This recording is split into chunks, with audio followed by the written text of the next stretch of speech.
So I got this Bosch router as a demo from Lowe's, I think, so got a pretty good deal on it and replaced my old Craftsman, which was suffering. So I used the same ideas I had before, but I built a new top, and I got a proper plate to mount the router on.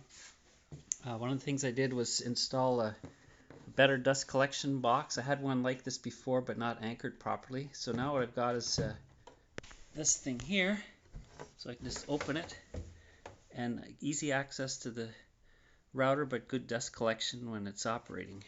Let me just put that back up. And the dust collector is attached back here to the system that I've got installed over here. Anyway, and then I attached, just use a electric block to plug into it from back here, so I can turn it on from back here like that. And anyway, that's more or less all I had. Oh, I was going to show you also, because this is, I used the plunge router, and they say you're not really supposed to stick it down here.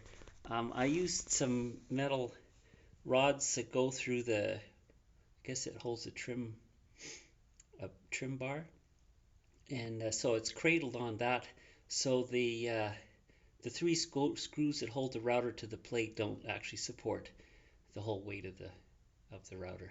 So I think that works out okay too. Anyway, that's all I got. Thanks.